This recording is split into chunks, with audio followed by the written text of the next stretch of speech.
So look, I get comments about the cost of the things that I am wearing. Like recently I got a outfit cost $1,000 comment with no other kind of nuance or anything add to the discussion, purely just this is the value. Obviously intended, I suppose, as some kind of negative. And I thought it would be nice to make a video to talk about price in clothes, especially these clothes that I'm wearing, which have their expenses, and both just to address it, to put my thoughts in one place, and then also to have it so that I can link to it later when people make these comments. And so the comment in question that was the most recent that triggered this was on a video where I was wearing an Ironheart shirt, some free note cloth jeans, whites boots semi-dress. I also had a belt from a custom guy on Instagram named Duke Manty. He makes great belts. And darn tough socks were in there, some other stuff. So the first thing I would say to this, that outfit cost $1,000 statement is, well, my brother in style, the outfit actually cost $1,450. So you're off by 50% nearly. But more than that, the specific price is complicated. And there are a lot of reasons why talking about just the dollar value for a outfit or for anything doesn't really get at the true value that something produces or that something has. And so, one, to break it down, Ironheart shirt is about $300 at retail. I happen to get this one for $180 used on eBay. Free no cloth jeans were $250. I happen to get them for $150 used on eBay. White semi-dress are currently like $700. I got these for $432 because I got them several years back. The price was lower at the time, and I got them on discount. There was a promotion going at the time. The belt was $150. That was just the price. And then darn tough socks I got for $15 on sale instead of their typical around $20. So, even then you see I actually paid $927, which is significantly less than so the typical retail would be around $1,420 for those things. So already that's $500 less just by being a savvy consumer and not paying full price for everything. And even if you didn't get stuff used on eBay, just going off of pretty easily attainable 15% off, which you can get that pretty commonly for things at retail. Things go for much more at higher discounts at different parts of the year, but that would still be $120 less at about $1,200, just over $1,200. So the first point is full price isn't the whole story. But even then, that dollar figure for the outfit doesn't fully encapsulate its actual value. And the best way to, in my opinion, just from a pure numbers, dollars and cents kind of perspective, the actual best way to attain what is the value of this item from a budget stance is what is the cost per wear. And these are all items that can be worn a lot of times. They are built to last. That is one of the core appealing components of every single one of those garments. I mean, Darn Tough sells socks that they guarantee for life. I mean, the Ironheart shirt is a 13-ounce shirt. It's extremely durable. The whites boots can be resold, rehealed. They can be completely rebuilt, all at a much lower cost than buying a new pair of boots, and you effectively have a pair of boots that can last forever, unless you accidentally destroy them. So these are all items that if you like the style of them, if they fit in with what you're wearing, the actual cost per wear for them goes into the dirt. It becomes extremely cheap after a decade of wear or 15 years of wear. Cheaper than, and this is a good question, what are we comparing to here? Cheaper than Shein, how many times can you really wear an item from Shein or H&M or any of the other big fast fashion brands? If you buy something on Temu for $15, how long will it last? Can it even be washed without falling apart? Maybe not. Maybe not. So cost per wear is the true barometer of dollar value for an item, not its sticker cost or its discounted cost if you buy it at a percent off on sale or used. Now, additionally, there's kind of hint in there of another part of the value here, which is money that can be recouped from the item if you don't like it. And so with these items that have this bigger longevity, you can sell them because they last. They can last beyond a single owner or even beyond multiple owners, depending on the nature of the item. You know, this is something that famously with boots and leather jackets is the case. My AC kicked on, so I moved to a spot that the mic wouldn't be picking up that from my AC. And so the resale value, you know, I bought several of these items on eBay. Oftentimes, just as a baseline, you can often expect as an impatient seller that wants to make their money as soon as possible without a lot of waiting, if you sell something for half of the listed retail price, you can typically expect to get that back pretty easily. Some items, if you're willing to be patient and wait for the right buyer who is looking for just, instead of 50% off for a used item, maybe you can sell it for 70% of the normal value, like 30% off, which, hey, is still a great discount from new, and recoup more of your money back. So these are items that can get an incredible cost per wear, and you can actually sell them and get your money back for them, at least some of it, which, again, pushes that cost per wear down. So the true budget dollars and cents kind of value of these items is actually much better than just looking at that retail price. So that is the number one response here. Number two, we want to see beautiful things in the world, I think, as people. And as someone that likes these kinds of items, by buying them and supporting the people that make them and supporting the resale market for them, we help to ensure that those things will continue to exist. And this is not a small thing. This is a literal, there is an issue where, you know, there are only so many cobblers that know how to do some kinds of work with shoes.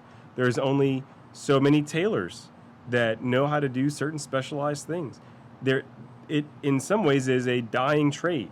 And by buying these items, we're keeping that trade alive and keeping these things, which I think are beautiful and valuable, in the world, and keeping the people that can support and create those items in the world and keeping them employed. So it is a shop small thing, which people like to talk about. And yes, it is a shop small thing, like supporting small individual makers. And that's an awesome thing. And to not just have monolithic, huge sellers or producers, but it is also keeping these trades alive. And so it is, if you don't support that quality, if no one is interested, then it just won't exist. And I think that would be sad. And I like those things existing. And so spending the money has that additional value of that support. So third, what if you were looking for items that are authentic to a certain style or a certain era, and you want to have items that are made in a certain way to match that era? This is kind of separate from a quality argument, but it is a similar. And so if you're looking for the authentic article, you can buy used. You can go vintage shopping, basically, and find items from the 40s and 50s or other eras. And that's a wonderful thing. People are into that. And if you like seeing those items still being able to be made, and you want to have items in your own wardrobe that kind of match with period-specific details, maybe you can't find the vintage version of the thing in your size, or you're on a timeline, and waiting is not something that makes sense. So having makers out there who are producing items seasonally for these older eras, there is a value in that. And so you're willing to pay a premium to get items made, not just for the quality and longevity and the value over time, but also because you're looking for something particular, and this is the only way to get it. And there's nothing wrong with that. There's a whole group, there's whole subgroups of folks that are interested in certain types of vintage fashion or militaria, workwear from certain eras, and those things can be hard to find. And so having reproduction specialists that are making those things is awesome, and buying them at their price is the only way to get it sometimes. And then there's also this aspect with these higher price items of community, where, and this is something I think really hilariously that menswear guy, Derek guy, I've just kind of blanked on his name, and I'm going for a one-shot wonder here. So he says basically, like, I don't dress for the people I see. I dress to impress people on dusty forums that I will never meet in real life. Which is, of course, an over-exaggeration. But is it? In a way, this is similar to the authenticity. It's an offshoot. Again, these are all kind of corollaries and similarities, but there's a distinction to be made here where, yeah, like I like leather jackets, as anyone who's on my channel knows. And I'm typically the only person that's wearing a leather jacket when I'm out and about. And I think that's fine, and I enjoy the looks that I can put together, and I can enjoy them on their own right. But I'm also sharing those pics of those outfits with folks on the internet and talking about the models of the jacket and the pros and cons between different makers and how I like this hide over that hide. And that is socializing. That is a whole thing. And, it is all built around these items, around what you're purchasing. And I think this is a more complicated one in a way, because I feel like there is a consumeristic aspect to this, which could be a negative, where we might be tempted to just continue buying more and more stuff instead of appreciating the things that we have in order to continually have something new to show to the group. And I think this is especially an issue, less so on like forum zones. Hold on a second. The kids came and interrupted. So it can be a trap to continue buying more. And I think that this is, as I was saying, less of a thing on the forums, although there is an aspect of it there. And it is especially, I feel like, more if you are on Instagram, for example, and you're always wanting something new to show people. I think that that external drive to have new things to impress people can be dangerous. I think that it can lead to waste. And then, that being said, it is kind of like an open joke and a common statement for folks that are new to the forum, to the Fedora Lounge, for example, that it's a dangerous place and you're spending a lot of money. And I think that's less about a numbers game like it can be with Instagram, trying to get more clicks and views and likes and stuff. But it can be just you see something that you like that someone else has, and everyone's an enabler. And I think there is a fun camaraderie aspect to it, but it can lead to a lot of spending, and maybe unnecessary spending. All right, so I had so many interruptions that I actually forgot something pretty important that I wanted to talk about. So this is a little insertion here to my one take wonder. And the fifth item that I want to talk about, ethics. Now, ethical consumption might just sound like a buzzword, but it has a very specific practical effect, which is if you are buying something, say at $15, and the price seems too good to be true, it is. And somewhere, someone is getting screwed in order to get you that product at that price. Whether it's someone working in a sweatshop, making not a living wage, and the only job that they can find, or if it's a producer that is making fabrics or other parts of the garment that is being wasteful and damaging to the environment in order to meet certain quotas and production requests at a certain price point, or a million other possible things. Someone somewhere is getting screwed if you're buying something at $15 from Temu. That's just the nature of it. So if you are able to afford more, then pay more. and you can support all these people down the chain of production in having a better life, a better world, and not getting screwed. So it is a very powerful argument, and one that I think that people gloss over often, but it's legit. And a caveat to this is, just because something is made in China doesn't have to mean that it's unethically sourced. If the people that are working at the factory or whatever are paid a fair wage for that place, they have good working conditions, that the product is being sourced from producers that follow good guidelines for production, it is still possible. So I don't really take with, oh, if it's not made in America, if it's not made in Japan, if it's not made in Germany or whatever, then it has to be unethical. It is entirely possible to have ethical production in lots of different places. And it's more about the specifics than about that particular location. Back to the rest of the video.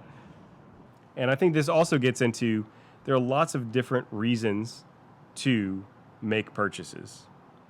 And making judgments about how other people are spending their money, you kind of can miss all of these reasons and all of this nuance by getting stuck on a dollar figure that seems really high when, you know, maybe this is something that really means a lot in a lot of different ways to the person that's buying them, namely me, for example. So the next time you're tempted to kind of shame somebody or call someone out for spending money on something that seems like more than it should be to you, consider maybe the value proposition makes more sense than you think, that maybe they're supporting a good cause or an industry or small shops.